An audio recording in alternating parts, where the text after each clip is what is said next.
कब्र वाला विवाद आरएसएस को भी नामंजूर है और अब तो महाराष्ट्र सरकार की तरफ से भी बड़ा बयान आया है। संकेत ऐसा कि छत्रपति संभाजी नगर में मौजूद औरंगजेब की कब्र नहीं हटाई जाएगी, लेकिन औरंगजेब और उसकी कब्र का महिमा मंडन भी बर्दाश्त नहीं होगा। आप ये रिपोर्ट देखिए।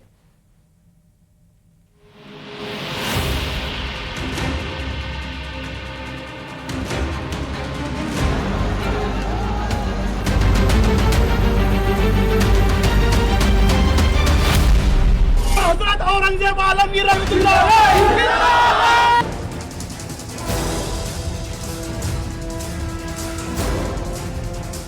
फिल्म छावा से उठा औरंगजेब का मुद्दा आक्रांता के महिमा मंडन से होते हुए उसकी कब्र को हटाने की मांग तक पहुंचा और ऐसा समय भी आया कि सैकड़ों साल से अमन पसंद शहर नागपुर जल उठा।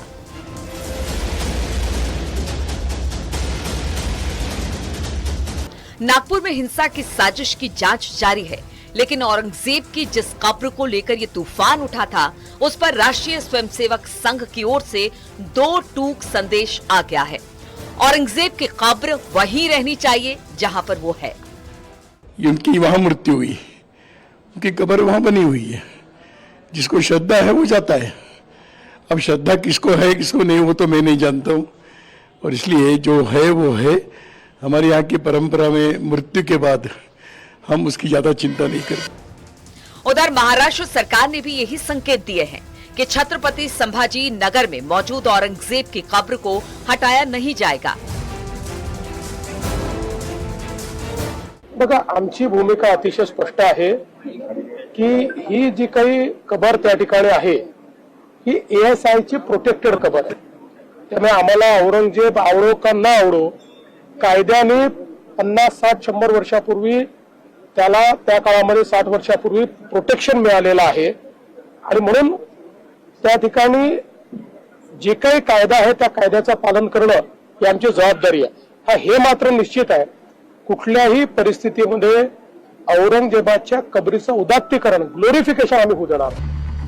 इससे पहले भी आरएसएस की ओर से औरंगजेब के मुद्दे को तवज्जो न देने की बात कही गई थी।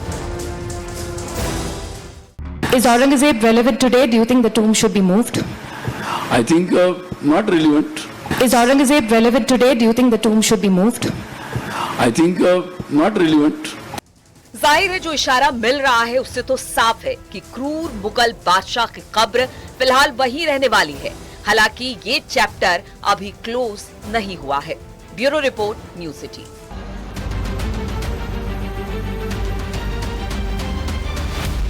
भारत के खिलाफ बड़ा खेल खेलने की तैयारी में है। बांग्लादेश के अंतरिम प्रधानमंत्री मोहम्मद यूनुस ने चीन को सिलीगुड़ी कॉरिडोर के पास निवेश का न्योता देकर भारत की सुरक्षा को लेकर गंभीर सवाल खड़े कर दिए हैं।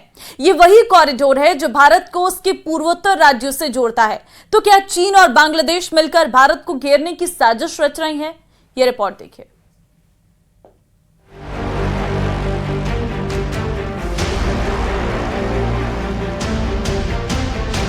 We are the only guardian of the ocean.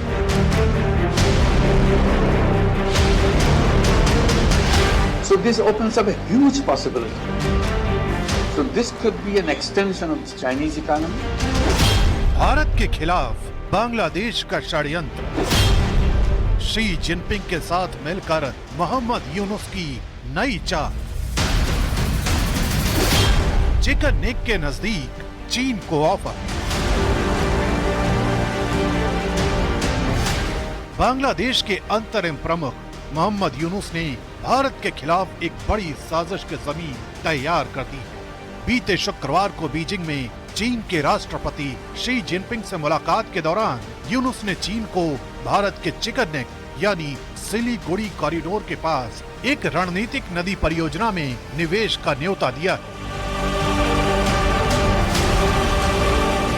ये वही कॉरिडोर है जो भारत की मुख्य भूमि को उसके पूर्वोत्तर राज्यों से जोड़ता है। 7 states of India, eastern part of India, called Seven Sisters, they are landlocked country, landlocked region of India. They have no way to reach out to the ocean. We are the only guardian of the ocean for all this region. So this opens up a huge possibility. So this could be an extension of the Chinese economy.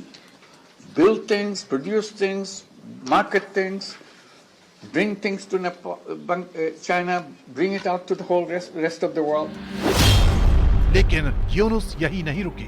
उन्होंने चीन की सरकारी कंपनियों को तीस्ता नदी के प्रबंधन में भी शामिल करने का न्योता दिया। तीस्ता नदी भारत के सिक्किम से निकलती है और पश्चिम बंगाल होते हुए बांग्लादेश में प्रवेश करती है।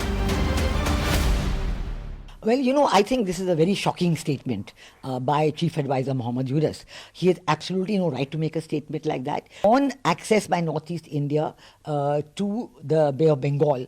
And there are formal agreements on this. I must say that we must condemn this statement because Mohammad Yunus ने बीजिंग में भरोसा दिया कि बांग्लादेश चीन के सरकारी कंपनियों को मोंगला बंदरगाह के आधुनिकीकरण और विस्तार में शामिल करेगा। इतना ही नहीं, चटगांव में औद्योगिक पार्क को बढ़ावा देने में भी चीन की पूरी मदद ली जाएगी। गौर करने वाली बात यह है कि 2017 में बांग्लादेश ने भारत को चटगांव और मोंगला बंदरगाहों का इस्तेमाल करने की इजाजत दी थी ताकि पूर्वोत्तर तक व्यापार और परिवहन की सुविधा तय की जा सके। लेकिन अब यूनुस ने इस पूरे समीकरण को बदलने की कोशिश शुरू कर दी है। यूनुस का मकसद चीन को भारत के पूर्वोत्तर राज्यों में घुसपैठ का एक नया रास्ता देना है, जिससे भारत को चारों तरफ से घेरा जा सके। अगर वो सोच रहे हैं कि सिलीगुड़ी कॉरिडोर में मिल के चाइना के साथ में वो कोई ऐसी बात करेंगे और सारी 7 स्टेट्स के को केवल इंटरफियर करेंगे म्यांमार से और डाउन सी की साइड से, ये भी जो बात सोच रहे हैं इनकी सोच रह जाएगी। जो भारत के हित में होगी, जो चाणक्य ने कहा हुआ है, एग्जैक्टली वही होगा और हम किसी से कम नहीं। ये अगर कोई हमारे पे सत्ता चाल चल रहा है तो उसको इक्का हम दिखाना चाहते हैं। यूनुस और चीन की इस रणनीति के पीछे एक बड़ा मकसद है, भारत के पूर्वोत्तर राज्यों को कमजोर करना और चीन को नेपाल और भूटान के रास्ते पूर्वोत्तर भारत तक पहुंच दिलाना। हालांकि भारत इस साजिश से बेखबर नहीं है। रक्षा विशेषज्ञों का कहना है कि भारत ने इस तरह के खतरों को लेकर पहले ही अपनी तैयारी शुरू कर दी है। I'm not very sure why Mr. Yunus made that statement in China. Firstly, he had no business to mention India.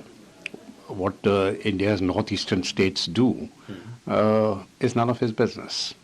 If we have connectivity and how we connect them to the oceans, that is the problem of the government of India, and we are handling that. We've also got the Kaladan River project. Bangladesh की सरकारी news agency Bangladesh संघबाद संस्था के मुताबिक चीन ने बांग्लादेश के दक्षिण पश्चिमी मोगला बंदरगाह के आधुनिकीकरण के लिए लगभग $40 करोड़, चीन औद्योगिक आर्थिक क्षेत्र के विकास के लिए $35 करोड़ और तकनीकी सहायता के रूप में $15 करोड़ देने की योजना बनाई है। शायद बांग्लादेश ये भूल गया है कि जिस चीन की गोद में बैठकर वो भारत के खिलाफ साजिश के सपने देख रहा है, वो भारत किसी भी पल बांग्लादेश जैसे देशों के इरादे ध्वस्त कर सकता है।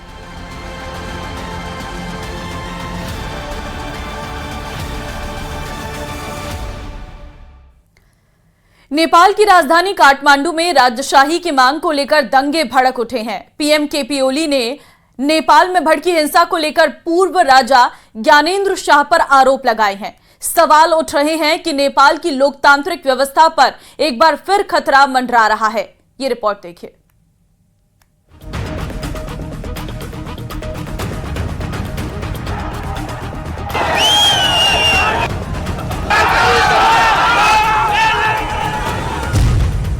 राजशाही की मांग, नेपाल में भड़की हिंसा।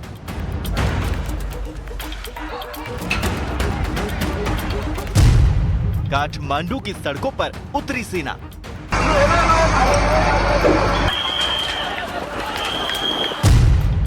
पूर्व राजा ज्ञानेंद्र पर हिंसा भड़काने का आरोप।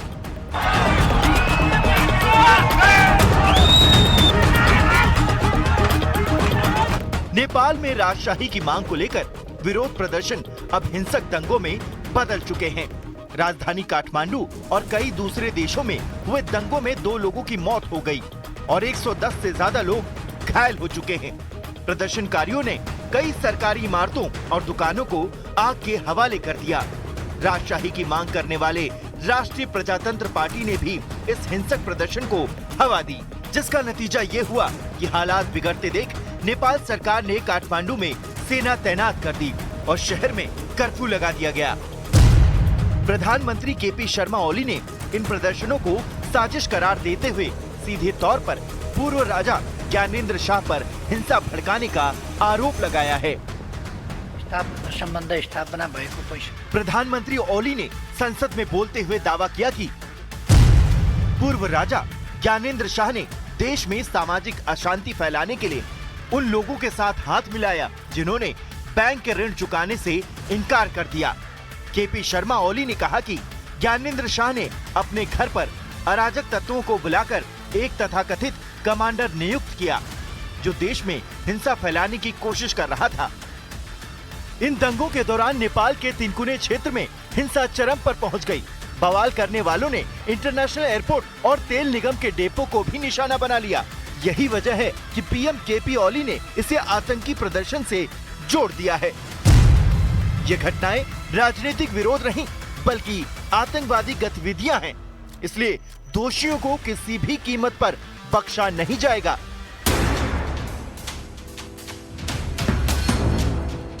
नेपाल में राजशाही की वापसी की मांग ने देश में एक बार फिर हिंसा और राजनीतिक अस्थिरता की ओर ढकेल दिया है।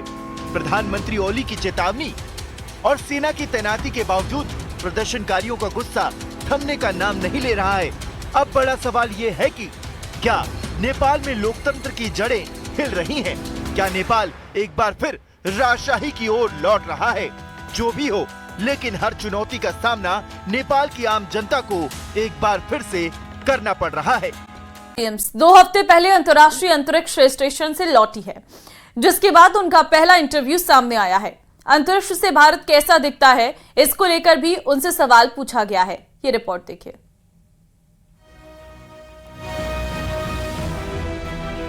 9 महीने तक स्पेस स्टेशन पर फंसने के बाद सुनीता विलियम्स धरती पर लौट चुकी हैं, लेकिन ये वापसी उनके लिए आसान नहीं रही।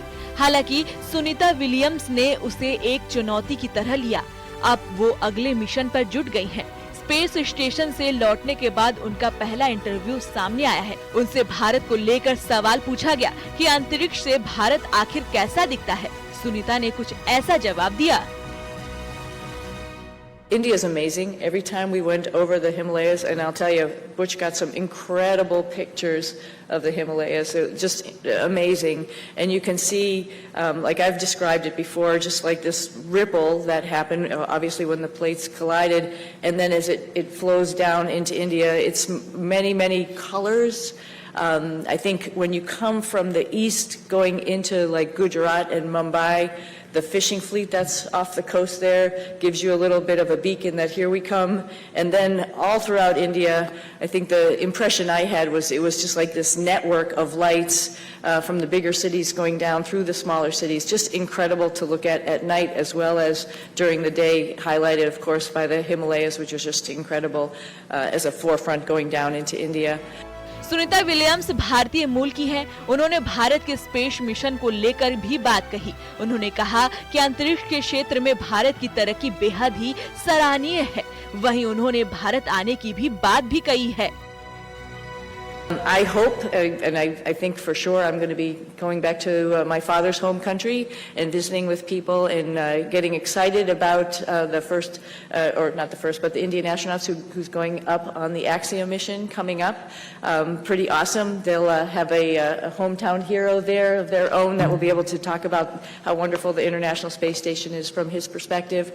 But I hope I can meet up at some point in time and we can share our experiences with as many people in India as possible, because it's a great country, another wonderful democracy that's trying to put its foot in the space countries, and we'd love to be part of that and help them along.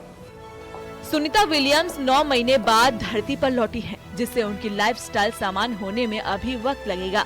Sunita ने बताया कि उन्होंने दौड़ना शुरू कर दिया है। सुनीता ने ये भी बताया कि अब वो नए मिशन की तैयारी कर रही हैं। Bureau report. नमस्कार, बहुत स्वागत है आप सभी का। आपके साथ मैं हूं ममता तिवारी। आज लोकसभा में वक्फ संशोधन बिल पेश किया जाएगा। संसदीय कार्य मंत्री किरण रिजिजू लोकसभा में संशोधन बिल पेश करेंगे। लोकसभा में बोलने के लिए एनडीए को 5 घंटे मिलेंगे और लोकसभा में बीजेपी के साथ सांसद बिल के समर्थन में बोलेंगे। बीजेपी ने अपने सभी लोकसभा सांसदों के लिए व्हिप जारी किया है।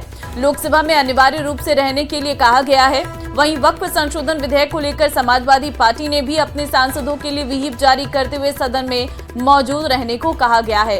तो आज का दिन बेहद अहम है क्योंकि आज बिल पेश किया जाना है लोकसभा में। आपको बता दें 5 घंटे का वक्त रहेगा बीजेपी के पास जब लोकसभा में वो इस बिल के समर्थन में बोलेंगी। और बताया जा रहा है कि 7 ऐसे सांसद हैं जिन्हें मौका दिया जाएगा आज बीजेपी के द्वारा संसद में इस बिल पर बोलने के लिए। देखिए, इसको लेकर बहुत सारे भ्रम भी फैलाए जा रहे हैं। इस बिल के लिए मुस्लिम पक्ष की आपत्ति भी सामने आ रही है और जिस तरीके से ईद के दिन भी हमने देखा था काली पट्टी बांधकर विरोध जाहिर किया जा रहा था। हालांकि इसकी सच्चाई कुछ और है, लेकिन इसको लेकर भ्रम जो है वो फैलाया जा रहा है। भ्रम क्या है, सच क्या है, वो भी हम आपको बता रहे हैं। भ्रम जो फैलाया जा रहा है कि वक्फ बोर्ड की स्वायत्तता कमजोर होगी, ऐसा मुस्लिम पक्ष की आपत्ति इसी भ्रम पर है। कलेक्टर के पास अधिकार होने से सरकारी नियंत्रण इसमें बढ़ेगा, ऐसा भ्रम फैलाया जा रहा है। साथ ही गैर मुस्लिम सदस्यों का बोर्ड में शामिल होना गलत है क्योंकि जो प्रावधान है उसके तहत अब सिर्फ जो मुस्लिम समुदाय के लोग ही नहीं बल्कि गैर मुस्लिम अन्य समुदाय के लोग भी इस वक्फ बोर्ड में आएंगे और साथ ही साथ महिलाओं को भी उसमें तरजीह दी जाएगी। अभी तक महिलाएं इस बोर्ड के में कोई भी सदस्य नहीं थी, लेकिन अब महिलाओं को भी जगह दी जाएगी और प्रतिनिधित्व से सशक्त होंगी महिलाएं, ऐसा प्रावधान है। जो सच्चाई है इस वक्फ बोर्ड के पीछे की, सरकार से नामित बड़े रैंक के अफसर इस पूरे मामले की जांच करेंगे। और साथ ही साथ आपको ये भी जानकारी दे दें कि नॉन मुस्लिम मेंबर से वक्फ प्रॉपर्टी का सही प्रबंधन किया जाएगा। पारदर्शिता के साथ भ्रष्टाचार पर रोक लगेगी, ये साफ तौर पर इस बिल का मकसद है। लेकिन इस बिल को लेकर भ्रम भी फैलाया जा रहा है और यही वजह है कि इसका विरोध भी देखने को मिल रहा है। लेकिन 3 अप्रैल को राज्यसभा में भी ये बिल पेश करेगी सरकार।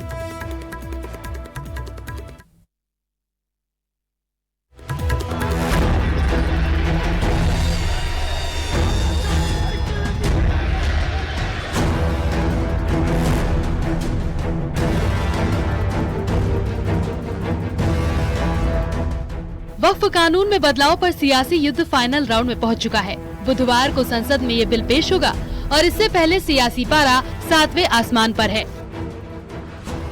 तो बिजनेस एडवाइजरी कमेटी में कुछ पार्टीज का मत था 6 घंटे डिस्कस होना चाहिए, कुछ का मत था 4 घंटे और ज्यादातर अपोजिशन पार्टी के लोग 12 घंटे का मांग किया। तब बीच में 8 घंटे का चर्चा का समय तय किया गया और ये भी स्पीकर साहब ने कहा कि 8 घंटे चर्चा का समय दिया है जिसको बढ़ाया जा सकता है, लेकिन हाउस का सेंस लेकर। तो सरकार ने 8 घंटे की चर्चा का समय तय कर दिया है, जबकि विपक्ष 12 घंटे चर्चा की मांग कर रहा था।